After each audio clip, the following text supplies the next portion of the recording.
The dinner rush at Crimson Heights was in full swing, and Jasmine Carter's feet were killing her. She'd been on the floor since 11 that morning, covering for Maria, who called in sick again, and now it was pushing 8 in the evening. The restaurant was packed with the usual crowd of investment bankers, tech executives, and old money types who dropped more on a single bottle of wine than Jasmine made in a week. "Table 14 needs their check," the hostess called out as Jasmine passed the front station. "Got it." Jasmine grabbed the leather check presenter and weaved through the crowded dining room, her practiced smile firmly in place. 26 years old, and she'd been waitressing for nearly a decade now. Started at a diner in the Bronx when she was 17, worked her way up to fancier and fancier places until she landed here at Crimson Heights. The tips were good.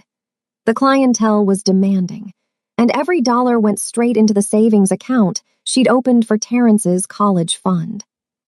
Her younger brother was a freshman at Howard University now, living his dream while she worked double shifts to keep him there.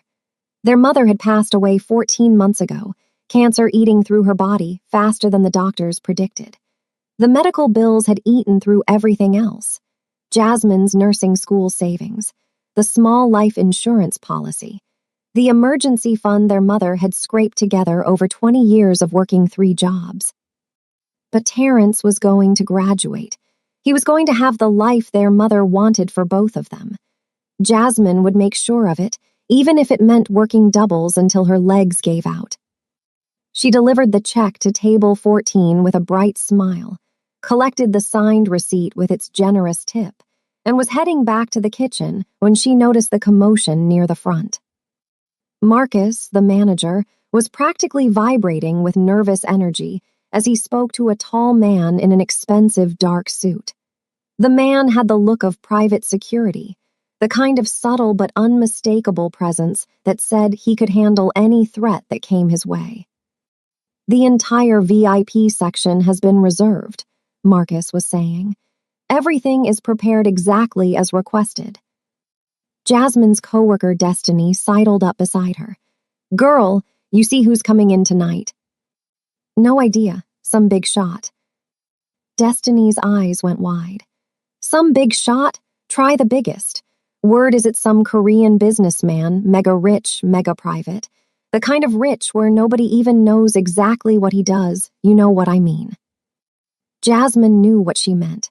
Crimson Heights attracted all types, including the ones whose money came from places you didn't ask about. "Who's working VIP?" Jasmine asked. "You, apparently. Marcus just told me to switch. He wants the best up there tonight, and you know I can't keep my mouth shut when I get nervous." Jasmine sighed. VIP meant better tips, sure, but it also meant more pressure, more demanding clients, more of everything that made this job exhausting. Still, she couldn't say no. The money was too important. "Fine, let me just finish up my tables and I'll head over." By the time Jasmine made it to the VIP section, it had been transformed. Extra security stood at the entrance, their eyes scanning constantly. The lighting had been dimmed to create a more intimate atmosphere. Fresh flowers had been arranged on every table. And then the party arrived. There were 6 of them in total. 5 were clearly security or associates, hard-faced men in suits who moved with military precision. But the 6th was different. He was tall, maybe 6 feet, with black hair swept back from a face that could have belonged to a model or a movie star. High cheekbones, sharp jaw, lips pressed into a thin line that suggested he rarely smiled. He wore a charcoal suit that fit him like it was made specifically for his body, which it probably was. Everything about him screamed money and power, from the platinum watch on his wrist to the way the other men deferred to him without question. But it was his eyes that caught Jasmine's attention. Dark, intense, cold in a way that made her shiver despite the warmth of the restaurant. Those were the eyes of someone who had seen things, done things, things that regular people couldn't imagine. He was dangerous. She knew it in her bones, the same way she'd learned to recognize danger growing up in the Bronx. You developed instincts when you came from where she came from. You learned to read people, to spot the ones who meant trouble before trouble found you. This man was trouble wrapped in a $10,000 suit. Marcus appeared at her elbow. Jasmine, you're serving them tonight. Whatever they want, they get. Do not mess this up. Who is he? Marcus's face went pale. His name is Jun-Ho Park, and that's all you need to know. Just keep him happy. Jun-Ho Park. The name meant nothing to Jasmine, but the fear in Marcus's voice told her everything. She straightened her apron, took a deep breath, and approached the table with her best professional smile. Good evening, gentlemen. Welcome to Crimson Heights. My name is Jasmine, and I'll be taking care of you tonight. Can I start you off with some drinks? Most of the men ignored her completely, scanning the room with practiced vigilance. But Jun-Ho Park looked up, and for a moment, their eyes met. Something passed between them. Recognition almost, though they'd never met. A spark of something unexpected in those cold, dark eyes. Jasmine felt her heart skip, which was ridiculous. She'd served hundreds of wealthy, attractive men. None of them had ever made her feel like she'd been struck by lightning. Scotch, he said. His voice was low, smooth, with just a hint of an accent. Macallan 25 neat, for the table. Right away, sir. As she walked to the bar, Jasmine could feel his eyes on her back.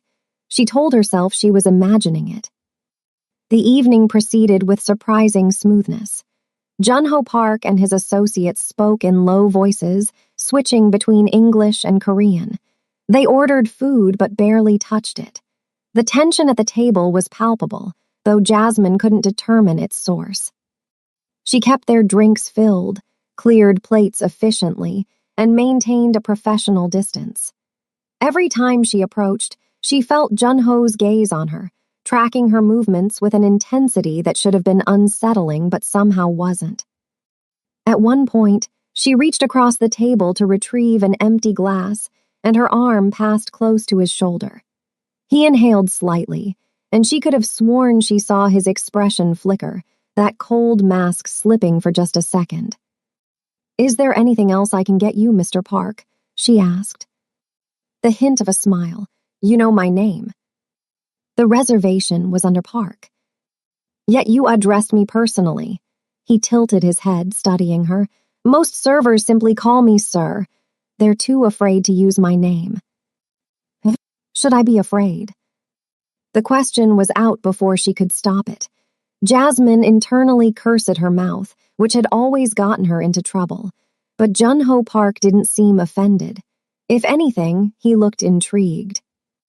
That depends, he said slowly. Are you easily frightened? Not particularly. No, his eyes swept over her face, assessing. I didn't think you were.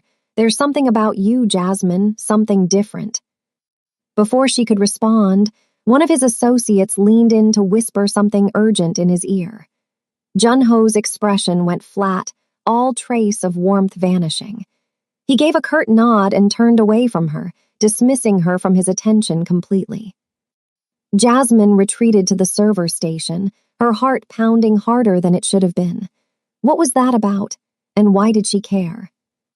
She shook her head, trying to clear it. Rich men flirted with waitresses all the time. It meant nothing. He'd be gone in an hour and she'd never see him again, and that was fine. That was exactly how it should be. The night wore on. Jasmine served other tables, checked on the VIP section periodically, counted down the minutes until her shift ended. She was exhausted, her shoulder aching from an old injury that flared up when she overworked herself. It was nearly 10 o'clock when she noticed the man at the bar. He'd been there for a while, nursing a drink, but something about him had changed. He was sitting differently now, his body angled toward the VIP section. His right hand was inside his jacket. Jasmine's blood went cold. She'd seen that posture before, years ago, when she was 14 and witnessed a shooting outside her apartment building. The shooter had stood just like that in the moments before he pulled his weapon. Casual, unremarkable, and then suddenly deadly. She looked at the VIP section. Jun-ho Park was leaning back in his chair, engaged in conversation with one of his associates. His security team was focused on the entrance, on the other diners, not on the bar. The man at the bar stood up. Time slowed down. Jasmine saw him reach into his jacket, saw the glint of metal, saw him turn toward Jun-ho Park with murder in his eyes. She didn't think. There was no time to think. Her body moved on pure instinct, years of survival reflexes kicking in. Get down. The scream tore from her throat as she launched herself toward the VIP section. Jun-ho's head snapped up, his eyes going wide as he registered the threat. His security was already moving, but they were too far away. The gunshot was deafening in the enclosed space. Jasmine felt the impact before she felt the pain. Something hot and terrible tearing through her shoulder, spinning her around, dropping her to the ground. Screams erupted around her. More gunshots, glass shattering, bodies moving. She tried to breathe, but her lungs weren't working right. The ceiling lights blurred above her, spinning in lazy circles. Someone was applying pressure to her shoulder, someone else shouting orders. And then Jun-ho Park's face appeared above her, his cold mask completely shattered. She'd never seen anyone look so shocked, so horrified, so completely undone. "Why?" he demanded. "Why did you do that?" She wanted to answer, but her tongue was too heavy. The pain was really hitting her now, waves of it crashing over her body. She was going to pass out. She knew the signs. "Stay with me," Jun-ho commanded. "Don't you dare close your eyes, help is coming." But her eyes closed anyway, and the last thing she saw was his face, that cold, dangerous face, twisted with an emotion she couldn't name. Then there was only darkness. If you're watching this right now, please hit that subscribe button. This story is going to take you on a journey you won't forget, and I need to know you're riding with me. Drop a comment and tell me what city you're watching from. It really means everything to me when you engage, and honestly, your support is what keeps these stories coming. Don't scroll past this, just 1 second to subscribe, like, and comment. Thank you, my great family. Now, let's continue. Jasmine woke up in a room that definitely wasn't a hospital. The bed beneath her was too soft, the sheets too silky, the air too clean. Hospitals smelled like antiseptic and industrial cleaner. This room smelled like fresh flowers and expensive cologne. She tried to sit up and immediately regretted it. Pain exploded through her shoulder, and she gasped, falling back against the pillows. "Don't move," the voice came from somewhere to her right. "You'll tear your stitches." Jasmine turned her head slowly, carefully. Jun-ho Park sat in a leather armchair across the room, watching her with those intense dark eyes. He'd changed clothes at some point, trading the formal suit for a more casual black sweater and slacks. He looked tired. He looked like he hadn't slept. "Where am I?" Her voice came out rough, scratchy. "A private medical facility in Queens. You've been unconscious for 16 hours. 16 hours. Jasmine tried to process that. She remembered the restaurant, the man with the gun, the sound of the shot. She remembered throwing herself in front of a stranger and feeling the bullet tear through her body. Why had she done that? She'd asked herself that question 1,000 times over the years when she thought about that moment, and she still didn't have a good answer. Instinct, maybe. Stupidity, probably. "The assassin?" she asked. "Dead." Jun-ho's expression didn't change. "My security eliminated him immediately after he fired." Oh, she didn't know how to feel about that. Relieved, horrified, both. "You saved my life." Jun-ho leaned forward, elbows on his knees. "That bullet was meant for my chest. If you hadn't warned me, if you hadn't moved when you did, I would be dead right now." "I just reacted. I saw him going for a gun and she trailed off. "I didn't really think about it." Most people would have run, would have hidden, would have done anything except throw themselves in front of a bullet meant for a stranger. Jasmine didn't know what to say to that. He was right. It was crazy. She'd risked her life for a man she didn't know, a man who was clearly involved in something dangerous and probably illegal. The doctors say you were lucky, Junho continued. The bullet went through your shoulder cleanly. It missed the major blood vessels, missed the bone. You'll need physical therapy, but you should make a full recovery. That's good. She looked around the room again, taking in the expensive furniture, the artwork on the walls, the window showing a view of unfamiliar city buildings. When can I go home? Something shifted in Junho's expression. A hardening, a closing off. That's complicated. What do you mean, complicated? I want to go home. I want to see my brother. I want to go back to my life. The man who tried to kill me was sent by a rival organization. Junho's voice was calm, controlled, but there was steel underneath. They were trying to start a war. Because of your intervention, you've been identified as someone connected to me. But I'm not connected to you. I was just doing my job. They don't care about the truth. They care about what they saw. A black woman threw herself in front of me and took a bullet meant for my heart. In their eyes, you're mine now. You're a target. Jasmine's blood ran cold. That's insane. That's the world I live in. He stood, moving toward her bed. Up close, she could see the exhaustion in his face, the tension in his shoulders. Your apartment in the Bronx has been under surveillance since last night.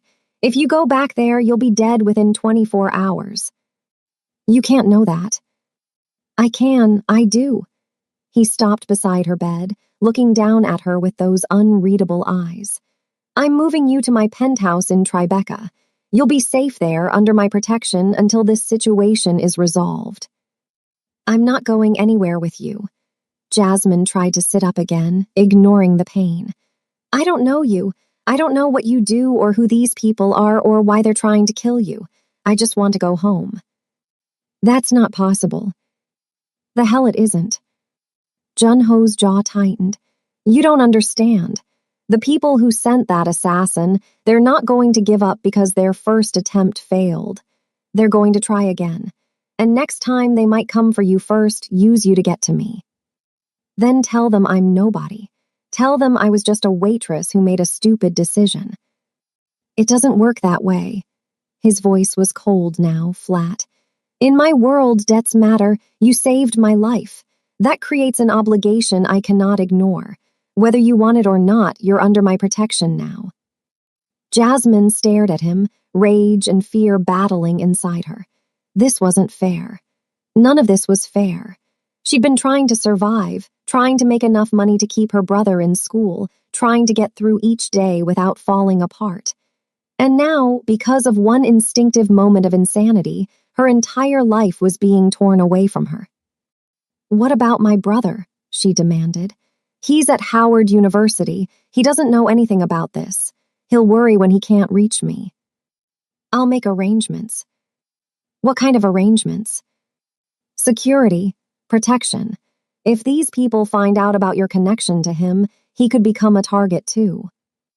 The thought of anyone hurting Terrence made Jasmine's chest tighten. He was just a kid, really. 19 years old, studying business, dreaming of starting his own company someday. He had nothing to do with any of this. I want to call him. I need to tell him I'm okay. Junho shook his head. Any contact could be traced, could put him in danger. For now, it's better if he doesn't know where you are. You can't do this. Jasmine's voice cracked. You can't just kidnap me. I'm not kidnapping you. I'm keeping you alive. He moved toward the door, his shoulders rigid. Rest now. The doctors will check on you in a few hours. Once you're stable enough to travel, we'll move to the penthouse. And if I refuse? He paused at the door, not turning around. Then you'll die, and your brother will probably die too, because they'll use him to confirm you're no longer useful to me. He finally looked back, and there was something almost like regret in his eyes. I'm not asking you to trust me. I'm asking you to survive. He left without waiting for a response. 24 hours later, Jasmine stood in the living room of Jun-ho Park's Tribeca penthouse, staring out at the Manhattan skyline. The view was incredible. All of downtown spread out below her, the Hudson River gleaming in the afternoon sun, the Statue of Liberty a tiny green speck in the distance. She'd lived in New York her entire life and never seen the city from this angle. It was like looking at a completely different world. Which she supposed it was. The penthouse was huge. 3 bedrooms, a gourmet kitchen, a library, a home office, more space than she'd ever seen in any apartment. The furniture was all modern and expensive, blacks and grays and chrome. There were very few personal touches.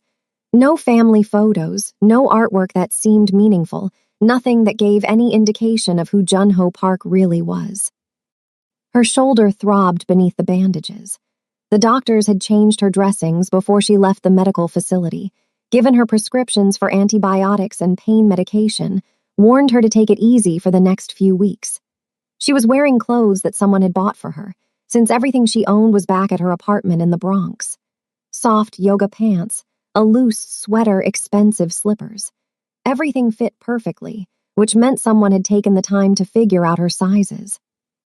It was thoughtful in a way that made her uncomfortable.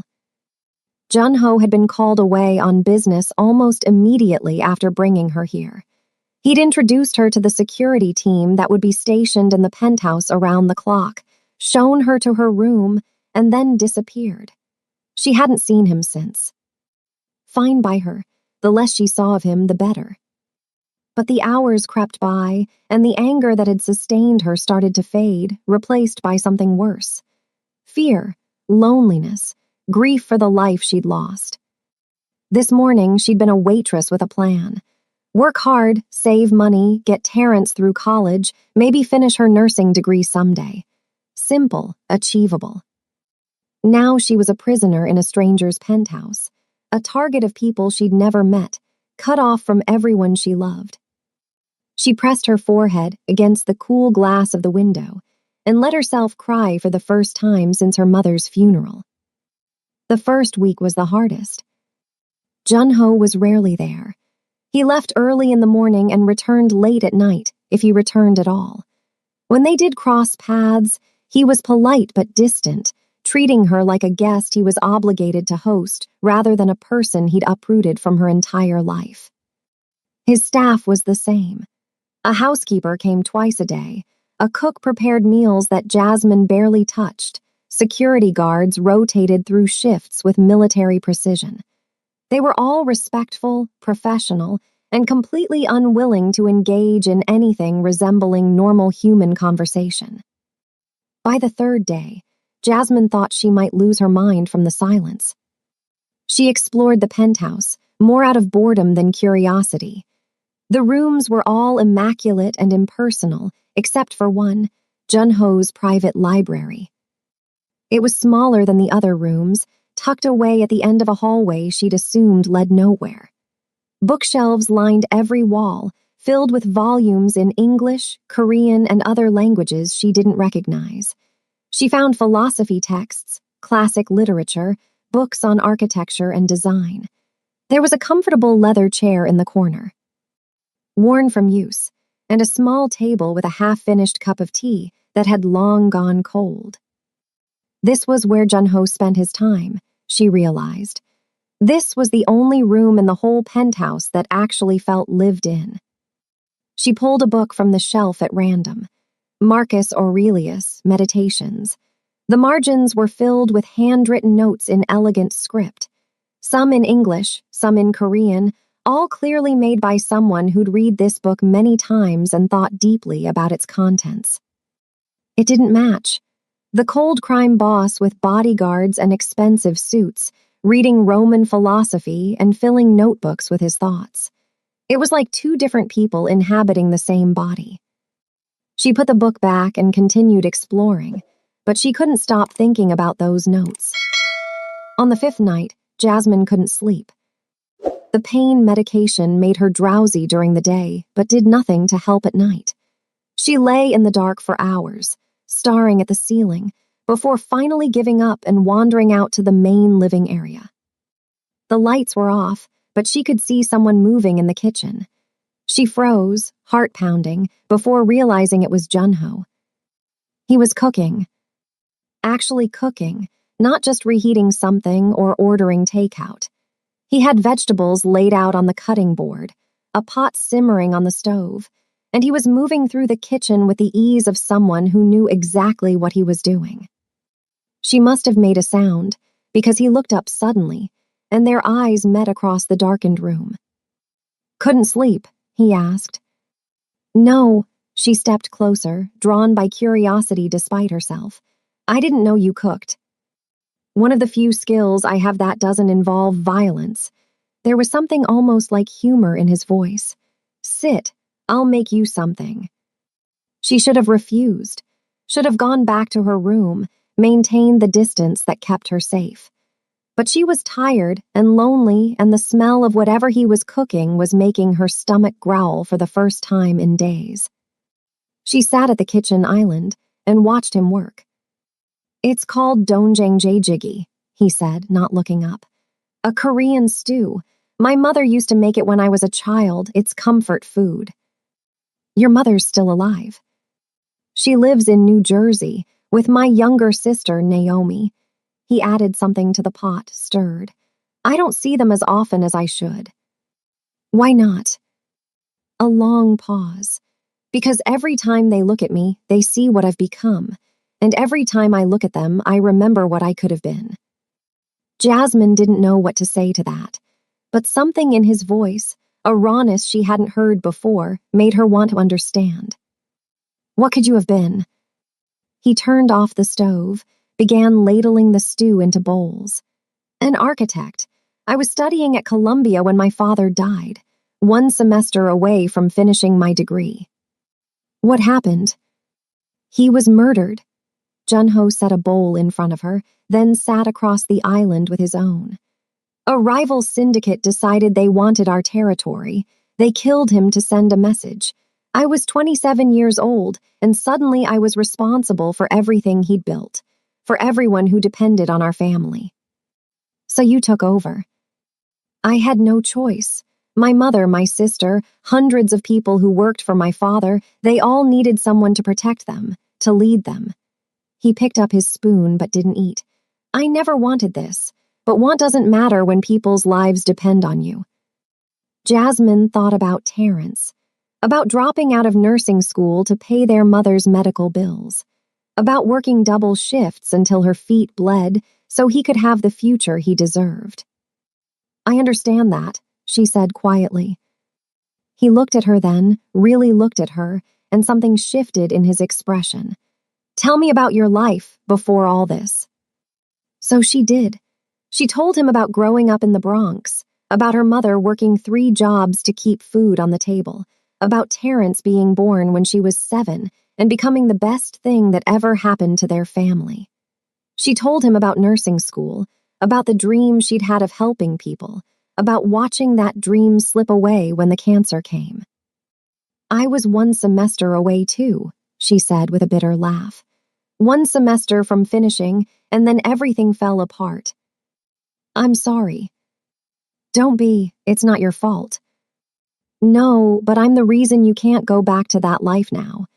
He set down his spoon, his expression serious. "I meant what I said before. I have resources. I could pay for you to finish your degree once this is over." "I don't want your money." "It's not charity. It's compensation for what my world has taken from you." "It still feels like charity." Jasmine pushed her half-finished bowl away. "I've worked for everything I have, everything. And now I'm sitting in a penthouse I didn't earn, wearing clothes someone else bought, eating food someone else cooked. I feel like I'm disappearing." Junho was quiet for a long moment. Then he stood, came around the island, and gently touched her chin, tilting her face up to meet his eyes. "You're not disappearing," he said. "You're surviving. That's what people like us do. We survive even when everything around us is burning. And then, when the fire dies down, we rebuild." His touch was warm. His eyes were warm too, she realized. Not cold at all, not when he let his guard down. warm and deep and full of something that looked almost like understanding. "Your shoulder," he said, his fingers trailing down to hover over the bandage visible at her neckline. "Does it still hurt?" "Sometimes." "May I?" She nodded, not trusting her voice. He moved behind her, carefully lifted the edge of her sweater to expose the bandage. His fingers were gentle as he checked the dressing, so gentle she could barely feel them. "It's healing well," he murmured. "The doctor will be pleased." "Junho." He stilled at the sound of his name. "Why do you care so much? About me, about my shoulder, about any of this? You could just keep me locked in a room somewhere until the danger passes. You don't have to cook for me at 2 a.m. He was quiet for so long she thought he wouldn't answer. Then his hands dropped from her shoulder, and he stepped back. "I don't know," he admitted. "But when I saw you fall, when I saw the blood," he shook his head. "Something broke in me, something I didn't know could still break." Their eyes met again, and the air between them crackled with tension, with possibility, with the terrifying potential of something neither of them had expected. "Get some sleep," he said finally, stepping back. "We'll talk more tomorrow." He walked away, and Jasmine sat alone in the kitchen for a long time, trying to make sense of what had just passed between them. 3 weeks. 3 weeks of living in the penthouse. 3 weeks of slow healing and careful conversations, and something building between them that neither would name. Junho had assigned her a personal bodyguard named Diego Martinez, a stocky Puerto Rican man with kind eyes and a quick smile. He was nothing like the other security guards, willing to actually talk to her, to treat her like a person instead of a package to be protected. "He's not what you think, you know," Diego said one afternoon as they sat in the living room playing cards. "The boss." "What do I think he is?" "A monster, a criminal, someone who chose this life because he wanted power." Jasmine shrugged, focusing on her cards. "I don't think that." "Good, because you'd be wrong." Diego laid down his hand, a winning flush. "I've been with him for 6 years, watched him take over after his father died, watched him try to hold everything together. You know what he did first thing?" "What?" "Shut down the drug trade. Completely. His father had been running heroin through the ports for years. Junho said no more, said he wasn't going to profit off people's addictions." Jasmine looked up, surprised. "I didn't know that." "Most people don't. It cost him millions and it made a lot of enemies. But he did it anyway because he thought it was right." Diego gathered the cards to shuffle again. "He's not perfect. He's done things that would make you sick, but he's trying to be better than what he inherited. That counts for something." Jasmine thought about that conversation for days. Thought about the philosophy books in the library, the notes in the margins, the way Junho's eyes went soft when he talked about his mother and sister. Thought about the man who cooked comfort food at 2 a.m. and checked her bandages with gentle hands. She was starting to see him differently, and that terrified her. One night, she confronted him about the debt. She'd learned from Diego that Junho had been paying off her mother's remaining medical bills, had quietly arranged for round-the-clock security for Terrence in D.C., had been making her problems disappear, without ever saying a word to her about it. "You had no right," she said, standing in his office doorway. "That was my debt, my responsibility." Junho looked up from his computer, his expression unreadable. "It was handled." "That's not the point. You can't just fix my life without asking me. I'm not a project, Junho. I'm not some problem to be solved." He stood, moving around his desk toward her. "I wasn't trying to." "You were. You've been treating me like a child since the moment I woke up in that medical facility. Making decisions for me, controlling what I can do and where I can go, throwing money at everything like that makes it okay." "I was trying to help." "I don't want your help." She was shouting now, weeks of frustration boiling over. "I want my life back. I want to see my brother. I want to go back to work. I want to sleep in my own bed in my own apartment. I want to stop feeling like I owe you something I can never repay. Junho's control finally cracked. You don't owe me anything. You saved my life. If anything, I owe you. Then let me go. I can't. He was close now, close enough that she could see the pain in his eyes. Don't you understand? If you leave, if something happens to you, I'll never forgive myself. I've watched too many people die because I couldn't protect them. I won't add you to that list. That's not your choice to make. Then help me make a different one. His voice dropped, ragged with emotion. Tell me what you need. Tell me what would make this bearable and I'll do it. Anything. I need you to stop pretending this is just about keeping me safe. The words came out before she could stop them. I need you to admit there's something else going on here. The silence stretched between them, heavy and charged. There is, Junho said finally. I can't stop thinking about you. You haunt every moment of my day. When I'm working, when I'm supposed to be focused on survival, all I see is your face. All I hear is your voice. Junho, your fearlessness, your defiance, the way you look at me like I'm not a monster. He reached out, touched her cheek, so softly it was almost not there. You make me feel things I thought died when I entered this life, and it terrifies me. She should have pulled away, should have maintained the distance that kept her safe. Instead, she kissed him. It was explosive, desperate, hungry in a way she'd never experienced. His hands tangled in her hair, her arms wrapped around his neck, and for a perfect moment, nothing existed except the two of them and the electricity between them. Then reality came crashing back. The door burst open. Vincent Chen, Junho's right-hand man, stumbled in with panic on his face. Boss, we have a situation. Junho pulled away from Jasmine, his expression shifting instantly from passion to cold focus. What is it? Volkov's made his move. He's grabbed Lisa Chen, the daughter of your ally in Philadelphia. He's demanding you surrender yourself in exchange. Jasmine watched Junho's face harden, watched the warmth drain out of his eyes, replaced by something ruthless and calculating. Prep my team. We leave in an hour. It's a trap, Vincent warned. Obviously, but I can't abandon Kim. He's been loyal for 20 years. Junho turned to Jasmine, his expression softening slightly. Diego will take you to a safe house upstate. You'll be protected there until this is resolved. You're walking into a trap. I know. You could die. I know that too. He moved toward her, cupped her face in his hands. But some things are worth dying for. Loyalty, honor, protecting the people who trust you. What about protecting me? Something flickered in his eyes. Pain, maybe, or regret. That's why I'm sending you away. Whatever happens to me, you'll be safe.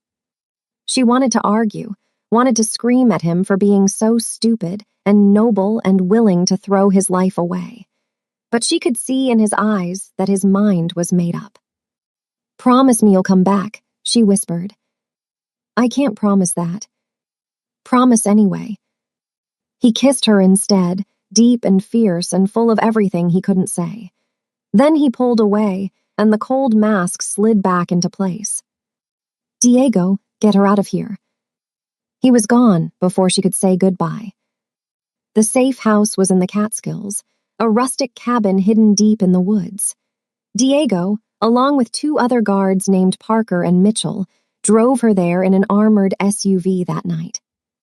Jasmine couldn't stop thinking about Junho, about the kiss, about the way he'd looked at her before he left, like he was memorizing her face, like he might never see her again. She tried to watch the news on her phone, but there was nothing about a confrontation in Philadelphia.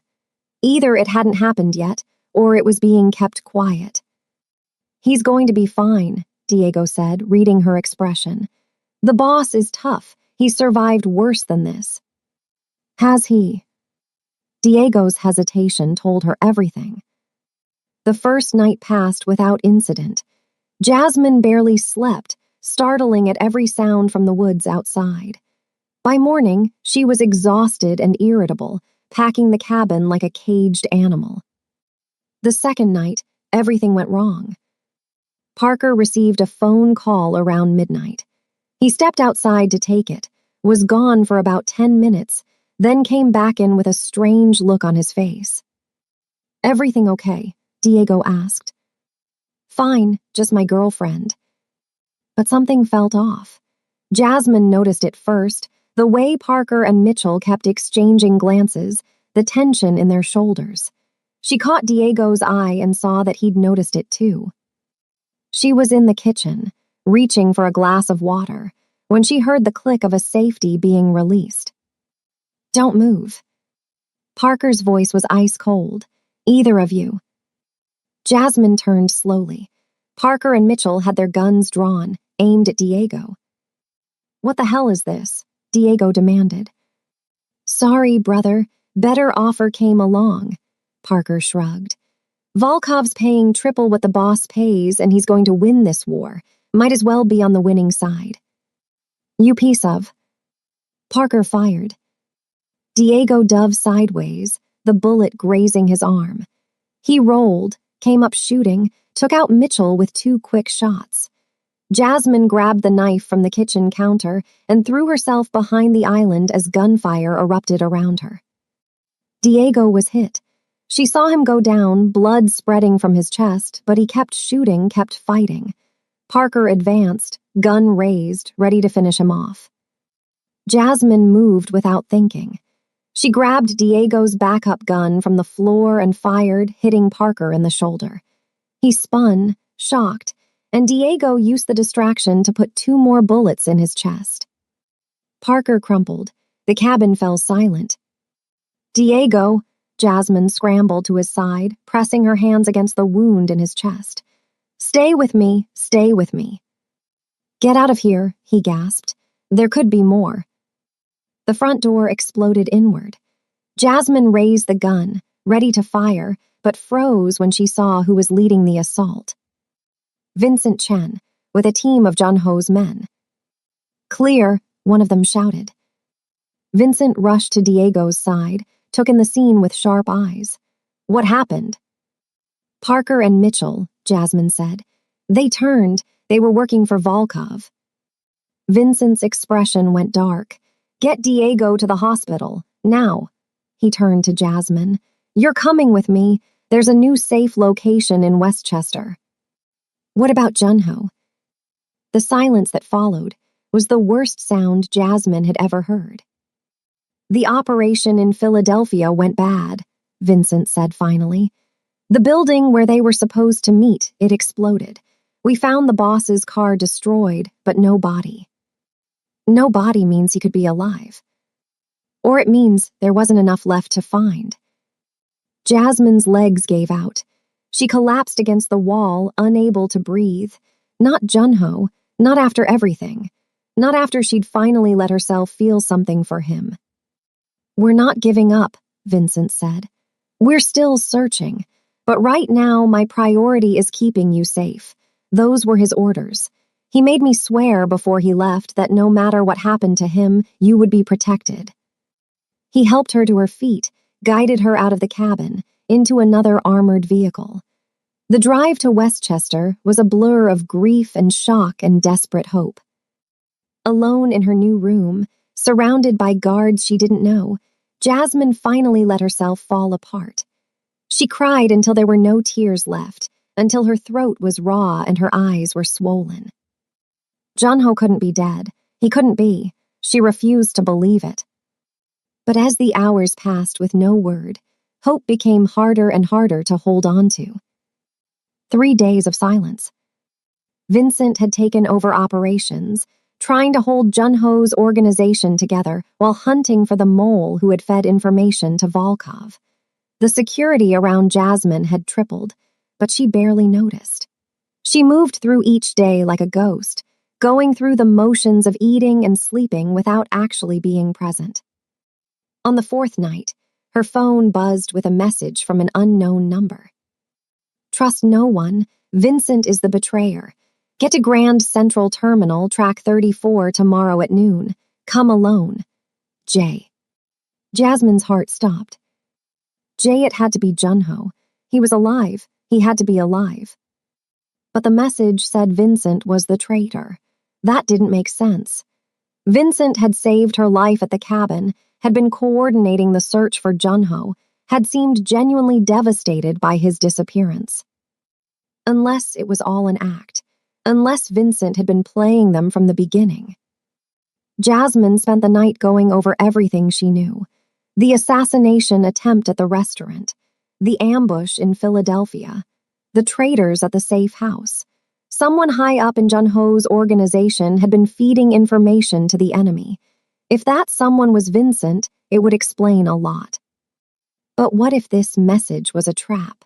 What if someone was using Junho's name to lure her out? She didn't care. If there was any chance Junho was alive, she had to take it. The next morning, she faked a headache, waited for the shift change, and slipped out through a bathroom window. She used the emergency cash Diego had given her to take public transportation into the city, constantly checking over her shoulder for anyone following. Grand Central Terminal was crowded at noon, tourists and commuters filling the main concourse. Jasmine made her way to track 34 and waited, her heart pounding. Noon came and went, nothing. She was about to give up when someone grabbed her arm. "Don't scream, don't draw attention, just come with me." It was a young woman, Asian, maybe mid-20s, with Junho's same dark eyes and sharp cheekbones. She was wearing a baseball cap and oversized jacket, trying to blend into the crowd. "Who are you?" "Naomi Park, Junho's sister. Please, we don't have much time." Naomi led her through the station, down a series of service corridors, out a back exit where a car was waiting. They drove for what felt like forever, eventually ending up in Chinatown at a narrow building above a noodle shop. "He's upstairs," Naomi said. "He's hurt, badly, but he's alive." Jasmine took the stairs 2 at a time. The room was small and dimly lit, makeshift medical equipment scattered around, the smell of antiseptic thick in the air. And there, lying on a narrow bed, barely conscious, was Junho. He looked terrible. Burns covered half his face, bandages wrapped his torso, and his breathing was labored and painful. But his eyes were open, and when he saw her, something like peace washed over his features. "You came." She was at his side in an instant, hands checking his pulse, his temperature, cataloging his injuries with the nursing knowledge she'd never forgotten. "You're an idiot. You should be in a hospital." "Can't." Vincent has eyes everywhere. He tried to sit up, winced in pain. "He's the traitor. He's been working with Volkov the whole time. The assassination attempt, Philadelphia, all of it." "Why didn't you tell someone?" "I didn't know for sure until the explosion. Vincent set it up, meant to kill me and take over, but I got lucky. Blast threw me clear." He gestured weakly at his injuries. "Mostly clear, anyway." Jasmine's hands were shaking. With relief, with fury, with the overwhelming need to keep him safe. "What do we do now?" "Vincent is meeting with Volkov tomorrow night, a warehouse in Red Hook. They're going to finalize their takeover." Junho's eyes met hers, and she saw the resolution there. "I have to be there. I have to end this." "You can barely stand." "Doesn't matter." "It matters to me." She grabbed his hand, squeezed it tight. "You almost died. You're going to walk into another trap, and this time you won't be lucky. I can't." Her voice broke. "I can't lose you, Junho." He reached up with his good hand, touched her face. "I'm already dead if Vincent wins. My mother, my sister, everyone loyal to my father. He'll eliminate them all. I can't let that happen, even if it costs me everything." Jasmine looked at him, this broken, stubborn, impossible man who had turned her life upside down. And she made a decision. "Then I'm going with you." "Absolutely not." "You don't get to decide that." She set her jaw. "You need all the help you can get. And I'm not sitting in another safe house waiting to find out if you lived or died. If you're going to that warehouse, so am I. Jasmine, don't argue. You won't win. For a long moment, he just stared at her. Then, incredibly, he smiled. A real smile, warm and full of something that looked a lot like love. Okay, he said. Together then. The warehouse in Red Hook was a massive structure on the Brooklyn waterfront, all rusted metal and broken windows. The kind of place where bad things happened and nobody asked questions. Junho had spent the last 24 hours preparing. Naomi had reached out to loyalists within the organization, men who suspected Vincent but had been too afraid to act. Diego had discharged himself from the hospital against medical advice, insisting he wouldn't miss this fight. Together, they'd assembled a small team of fighters they could trust absolutely. But they were still outnumbered. Vincent had been consolidating power for days, and Volkov's men were professionals. If this came down to a straight fight, they would lose. So they needed a different approach. I'll be bait, Jasmine said during the planning session. They think I'm important to you. If one of your loyalists pretends to capture me and deliver me to Vincent, it'll draw them both out. No. It's the best option. I said no. And I said you don't get to decide for me. Jasmine stepped forward, took his hand. I'm not afraid, Junho, and this plan gives you the best chance of getting close enough to end this. He looked at her for a long moment, every objection written on his face. Then he exhaled. I hate this. I know. If anything happens to you. It won't, you'll make sure of it. The night of the operation, Jasmine was driven to the warehouse with her hands bound, a convincing captive. The loyalist pretending to deliver her was a man named Steve, one of Junho's oldest associates who had known his father. The warehouse was lit by industrial floodlights, casting harsh shadows across the concrete floor. Vincent was there, looking satisfied and smug, along with Volkov and over a dozen armed men. Well, Vincent said, as Steve shoved Jasmine forward. The waitress who started all this trouble. You've been surprisingly difficult to find. She was at the upstate location, Steve lied smoothly. Took some doing, but I got her out. Vincent studied him for a moment, then nodded. Good work. Volkov, this is the insurance I mentioned. She's valuable to Junho, or she was. Since he's dead now, I'm not sure what to do with her. Use her to flush out the remaining loyalists, Volkov suggested. His Russian accent was thick, his eyes cold. Anyone still attached to the Park legacy will come for her. My thoughts exactly. Jasmine stayed silent, playing her part, waiting for the signal. It came as Junho's voice echoing through the warehouse speakers. Surprise! I'm harder to kill than you thought. The lights cut out. Chaos erupted. Gunfire, shouts, bodies crashing into each other in the darkness. Jasmine dropped to the floor, rolling away from the line of fire, hands working frantically at her bonds. Steve had given her a small knife, hidden in her sleeve. She cut herself free, grabbed a fallen gun, and pressed herself against a concrete pillar, trying to make sense of the battle around her. Muzzle flashes illuminated frozen moments. Diego taking down two of Volkov's men, Junho moving through the darkness like a ghost despite his injuries, Vincent screaming orders that no one could hear. Then the emergency lights kicked on, bathing everything in red, and Jasmine found herself face to face with Vincent. He grabbed her before she could react, twisted the gun from her hand, pulled her against him as a human shield. His own weapon pressed against her temple. Junho, Vincent's voice echoed through the warehouse. Show yourself or I kill her. The gunfire died down. Slowly, Junho emerged from the shadows, his gun raised, his face a mask of cold fury. Let her go, Vincent. Why, so you can kill me? Vincent laughed bitterly. I don't think so. You know what your problem is. You're soft. You always were. Your father knew how to be ruthless, but you, he shook his head. You're weak. Mercy isn't weakness. It's a choice. It's naivety, and it's why you were always going to fail. Behind Vincent, Jasmine saw movement. Volkov, wounded but still mobile, was raising his gun toward Junho's back. She reacted on instinct, stomped hard on Vincent's foot, dropped her weight, rolled away. Vincent's shot went wide. Junho spun and fired, hitting Volkov's center mass. Diego emerged from nowhere to put 2 bullets in Vincent. And then it was over. Vincent fell. Volkov collapsed. The remaining enemy fighters surrendered or fled.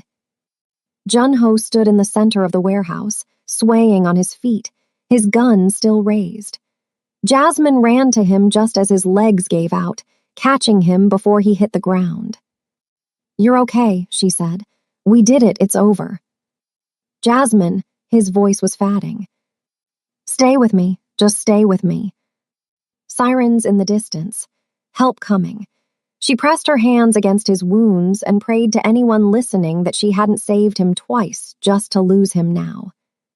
The private hospital in Connecticut was quiet at 3 in the morning. Jasmine sat beside Junho's bed, holding his hand, watching the steady rise and fall of his chest. He'd been in and out of consciousness for 2 weeks, fighting infections from his burns and complications from the gunshot wounds. More than once, the doctors had warned her to prepare for the worst. But Junho was stubborn. He'd always been stubborn. Tonight, for the first time, his eyes were clear when he woke up. "You're still here," he murmured. "Where else would I be?" He smiled weakly. "Go get some sleep. You look terrible." "Wow, charming." "I mean it." His fingers tightened around hers. "You've been here every day, every night. The nurses told me. Someone had to make sure you didn't die, after all that trouble I went through to save you." He laughed, then winced. "Don't make me laugh, everything hurts." She leaned forward, brushed the hair back from his forehead. "The FBI came by again today. They want an answer about the deal." Junho's expression sobered. The federal agents had shown up 3 days after the Red Hook confrontation, armed with evidence and ultimatums. Cooperate, provide information on rival organizations and corrupt officials, and they'd reduce his charges. He'd serve time, but not life. It was more than he deserved, and far less than he deserved, the paradox of his life. "What do you think I should do?" he asked. "I think it's not my decision to make." "But if it were?" Jasmine was quiet for a long moment. "I think you've spent your whole life trapped by choices you didn't make. Your father's death, the organization, all of it. This is a chance to choose something different, to be the person you wanted to be before duty got in the way." "The person I wanted to be is an architect, not an inmate." "You could be both, eventually." She traced circles on the back of his hand.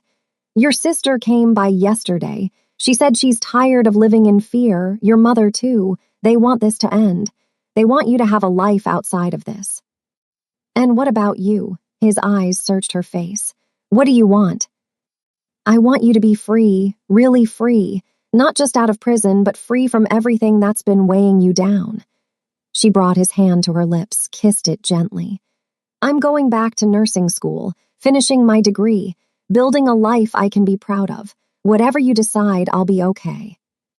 But I'd rather build that life with you in it, whenever you're ready." Junho closed his eyes, and for a long moment she thought he'd fallen asleep again. Then he spoke, his voice barely a whisper. "I'll take the deal." She exhaled, relief flooding through her. "Yeah." 3 years, they said, maybe less with good behavior. He opened his eyes, met her gaze. "Will you wait for me?" "I told you before. I didn't take a bullet for you just to walk away when things got hard." "That's not an answer." Jasmine leaned down and kissed him, soft and sweet and full of promise. "Yes," she said against his lips. "I'll wait." 3 years later. The correctional facility in upstate New York looked different in spring, the surrounding trees green and full of life instead of bare and skeletal. Jasmine had made this drive dozens of times over the years, in every season, in every weather. She knew every mile of it by heart. But today was the last time. She parked in the visitor lot and waited, her heart hammering in her chest. She was wearing the scrubs she'd put on that morning for her shift at Mount Sinai, before leaving early with her supervisor's blessing. In her pocket was the silver ring Junho had given her before he surrendered to custody, the promise she'd worn on her right hand for 3 years. The door opened, and there he was. He looked good, healthy. The burns on his face had faded to faint scars, and he'd put on muscle from the gym time that was one of the few privileges in minimum security. But it was his expression that made her breath catch, open and hopeful and almost young in a way she'd never seen before. He walked toward her slowly, like he couldn't quite believe she was real. "Hi," she said. "Hi. So you're free." "I'm free." He stopped in front of her, close enough to touch but not touching yet. "You look different, good different, happy different." "I am happy," she smiled. "I finished my degree. I'm working at Mount Sinai. I have my own apartment. Terrence graduated top of his class at Howard, and he's starting a business with some friends." "I know, you told me, every visit." "Then why do you look so surprised?" "Because I kept waiting for you to come tell me you'd met someone else. Someone who could give you a normal life. Someone who wasn't," he gestured at himself, at the facility behind him. "This." Jasmine stepped forward, took his face in her hands. "I met someone once. He cooked me comfort food at 2 in the morning and told me I was brave. He made me feel like I wasn't just surviving anymore, like I was actually living. And I've been waiting for him to get out of prison so I can spend the rest of my life with him." Junho's eyes glistened. "Jasmine." "Take me home, Junho. We have a lot of time to make up for." He kissed her then, 3 years of longing pouring out in a single moment. Around them, other released inmates reunited with their families, laughter and tears mixing in the spring air. They drove back to Manhattan together, holding hands across the center console. Junho told her about his plans, the architecture firm that had agreed to hire him on supervised probation, the affordable housing projects he hoped to work on, the life he wanted to build. That night, they went to dinner at a small Korean restaurant in Queens. Nothing fancy, just real and perfect. "I want to marry you," Junho said, over bowls of the same stew he'd made for her in his kitchen years ago.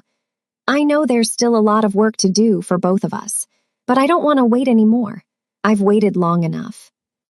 Jasmine pulled the silver ring from her pocket and set it on the table between them.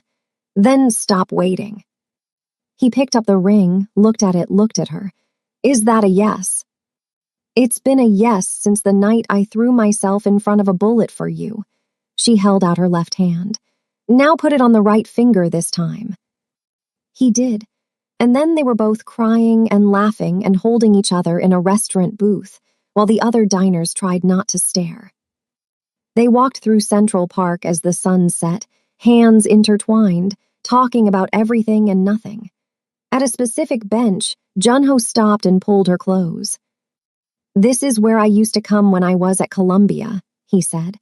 "Before everything changed, I'd sit here and dream about the buildings I was going to design, the life I was going to live." He kissed her forehead. "I never imagined it would include you, but I'm so glad it does." "I love you, Junho." "I love you too, Jasmine, more than I ever thought I could love anyone." They walked away together as the city lights flickered on around them. Two people who had found each other in violence and chosen love despite everything. 1 year later. Jasmine adjusted her stethoscope and checked the time. 5 minutes until her lunch break. Perfect. She finished up with her patient, a sweet elderly woman who reminded her of her mother, and headed down to the hospital's main entrance. Junho was already there, wearing a hard hat and dusty work clothes, a grin spreading across his face when he saw her. "How's the housing project?" she asked as he pulled her into a hug. "Ahead of schedule. We break ground on Phase 2 next month." They found their usual bench in the small park across the street and unpacked the lunch he'd brought. Korean food, always Korean food, the recipes he'd learned from his mother and taught himself to perfect. Terrence called this morning. Jasmine said between bites. His company just landed their first major client. "That's amazing. He's going to do great things." "He learned from the best," she smiled. "His big sister, obviously." Junho laughed. "Obviously." They ate in comfortable silence for a while, watching office workers rush past, enjoying the warmth of the spring sun. Jasmine's ring caught the light, sending little sparkles dancing across their laps. "We should have Mom and Naomi over for dinner this weekend," Junho said. "I want to try that new recipe I found." "Sounds perfect." She leaned against him, his arm wrapped around her shoulders. 4 years ago, she'd been a waitress working double shifts, barely surviving. Now she was a nurse, a wife, part of a family she'd never expected to have. Life wasn't perfect. Junho still had 2 more years of probation. The scars from his burns sometimes ached on cold days. Jasmine still had nightmares occasionally, flashes of gunfire and blood. But they had each other. They had love. They had a future they were building together, one day at a time. "Hey," Junho said softly. "Yeah. Thank you for saving my life, for waiting, for everything." Jasmine tilted her face up to kiss him. "Thank you for being worth saving." They finished their lunch, kissed goodbye, and went back to their separate days. Her to the hospital, him to the construction site where affordable homes were rising from the ground. 2 people who had started as strangers, brought together by violence, transformed by love. And they lived, not happily ever after because life doesn't work that way, but happily enough. Happily together, happily in love. That was more than enough. Thank you for watching to the end. Please remember to click the subscribe button and make sure you like this video, and tell me in the comments where you're watching from. Thank you.